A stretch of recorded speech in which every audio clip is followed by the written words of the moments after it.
The first video about predators versus prey was an experiment I wanted to do in order to see if very simple rules could lead basic AIs to perform some tasks like chasing a target or dodging threats.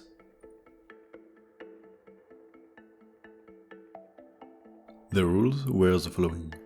There are two types of entities, predators and prey. A prey has to live long enough to reproduce.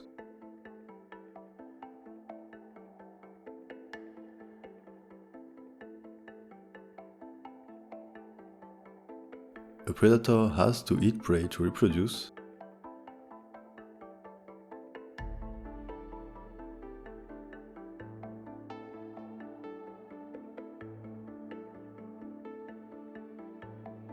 A predator dies if it doesn't manage to eat prey.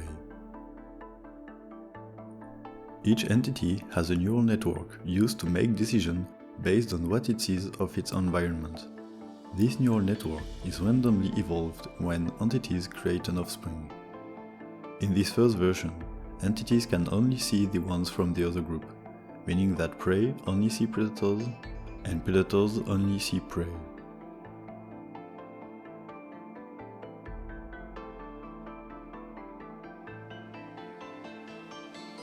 The map size was 128 by 128 units, with entities being 1 unit long.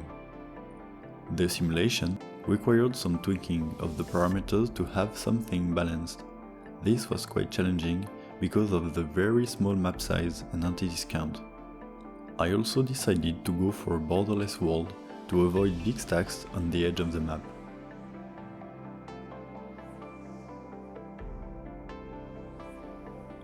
After having found quite good settings for the simulation, I let it run and got some interesting results. At first, the entities are a bit lost and mostly act randomly.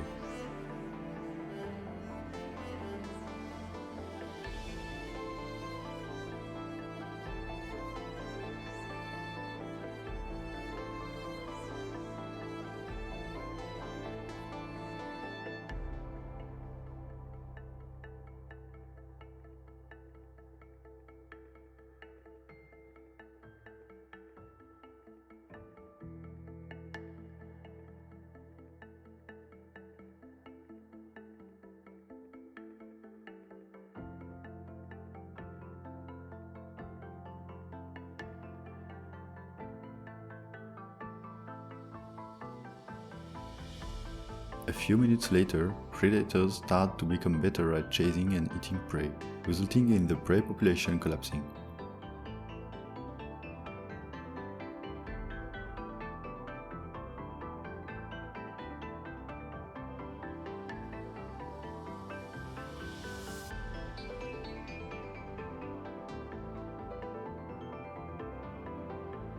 Since there are fewer prey, a lot of predators start to starve, applying a strong selection on them. The same goes for prey. Only the most skilled survived when predator population was at its peak. The consequence of this crisis is an overall more skilled population because all entities are descendants of strong survivors.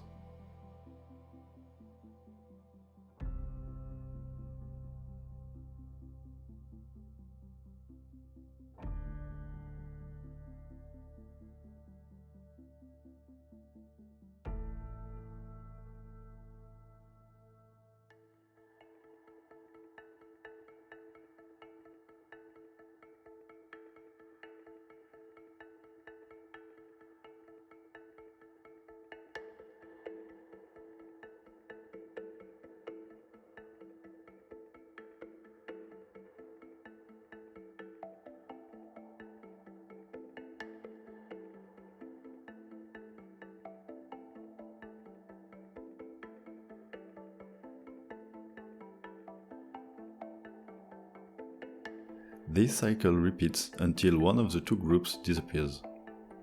The simple approach of this first simulation showed that it was possible to obtain nice results with reasonably skilled AIs from few basic rules. However, it lacks the notion of group behavior because entities cannot see their peers.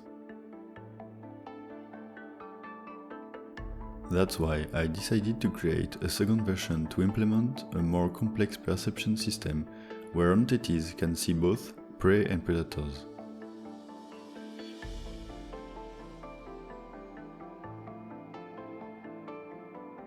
This new system requires to use a more complex neural network to allow entities to understand what they are seeing.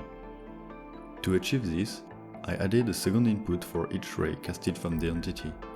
In addition to the distance to the closest hit, a value describing the nature of the object is provided. -1 if the object is dangerous, +1 if the object is food, 0 if the object is neutral. Since the neural network is more complex, I wanted to also have a bigger simulation, with a lot more agents to speed up the evolution process. You can check my last video if you want more details about this subject. The new simulation is 16 times bigger, with a map size of 512 by 512 units and up to 16,000 entities. Let's run the simulation with these new parameters and see what happens.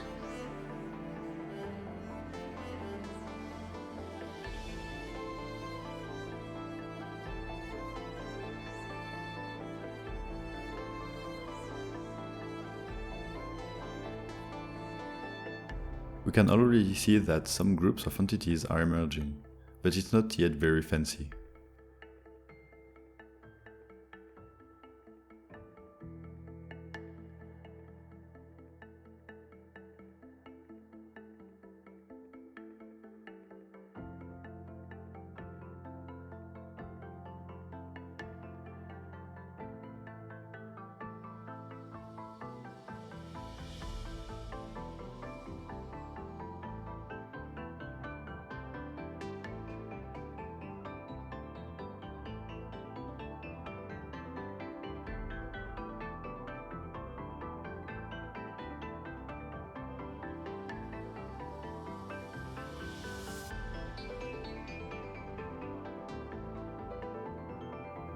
After some minutes, I was a bit disappointed because nothing exciting was happening. It just seemed that it was the same simulation but bigger. Here we can see some little groups wandering around, but nothing really impressive. Again, we can see some vague group movements with predators forming some kind of front, still not revolutionary. In the end, this new version isn't what I would call a success.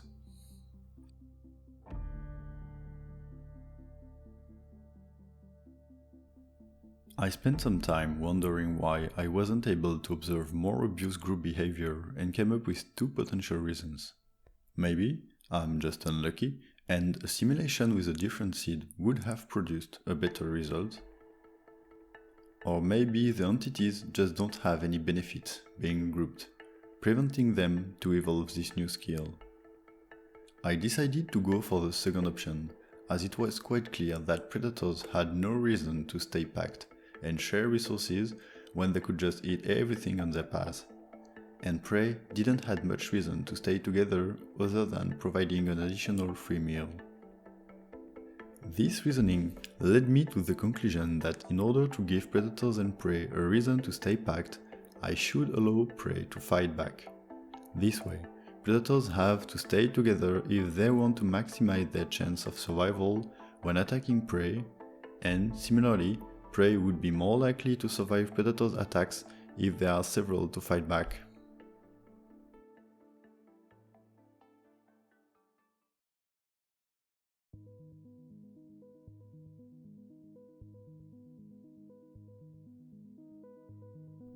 In the next simulation, predators need to attack prey 2 times in order to eat them, and prey, on the other hand, can neutralize a predator in 4 hits.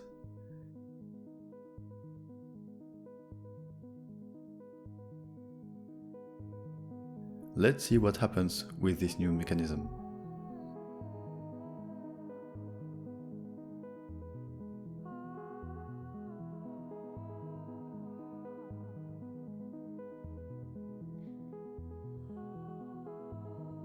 As in my previous attempt, we can quite quickly observe little groups emerging.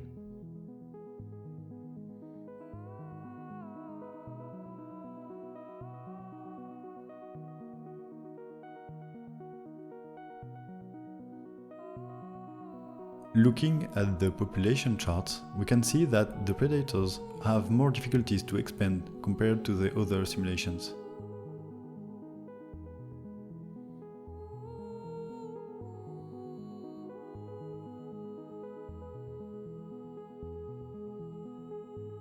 The current best strategy for them seems to be to circle around big groups and hunt isolated prey.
At this point, it seems that predators found a better technique to attack big packs of prey by forming a denser front line.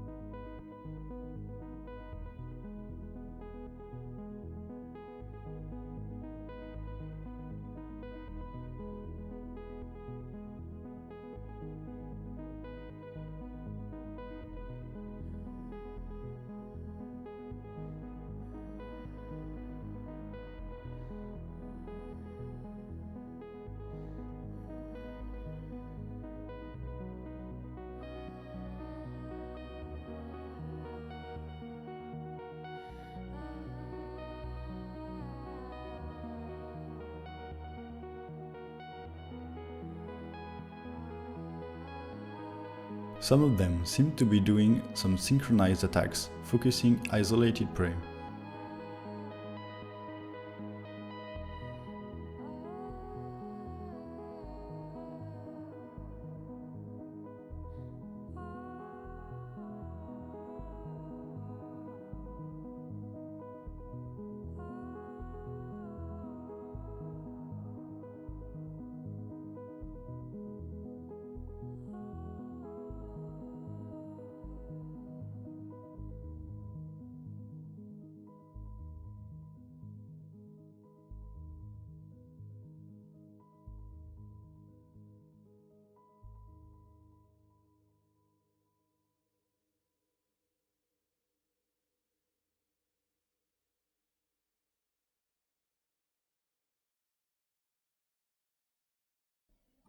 As in the last simulation, Groups of predators are now wandering around.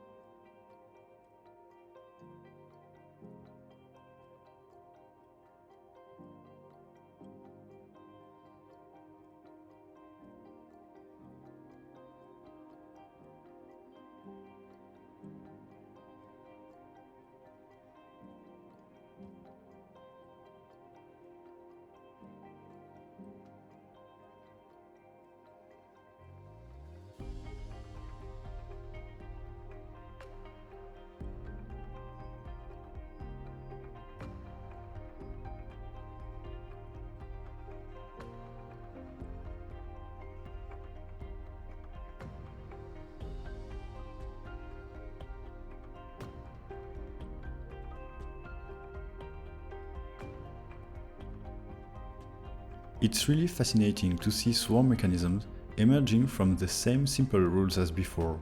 That's what I really like about evolutionary projects. You can be truly surprised by your own creation.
I don't know what changed in the predator's strategy here, but they suddenly started to decimate the prey at a much higher rate.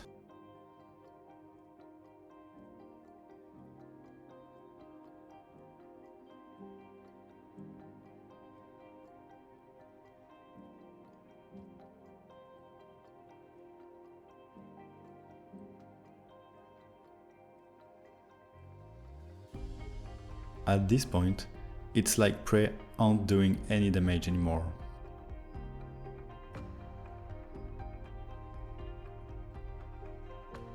Predators even try to surround the prey from the side. In a few seconds, the 4,000 preys are completely destroyed.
At this point, predators are using the scanner strategy by methodically raking the map.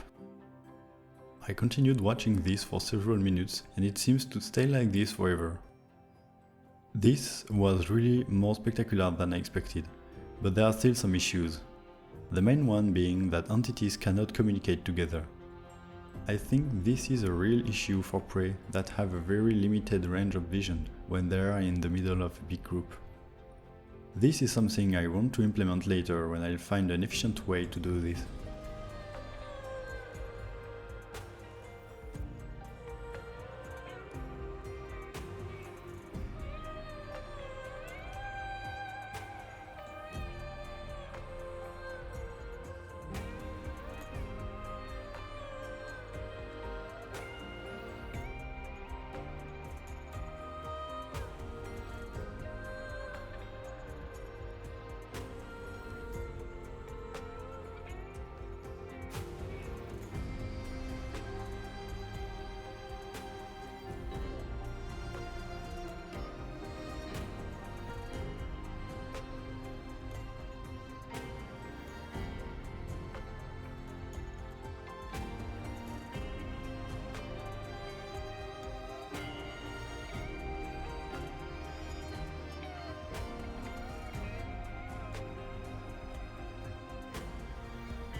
Thank you very much for watching this much longer video.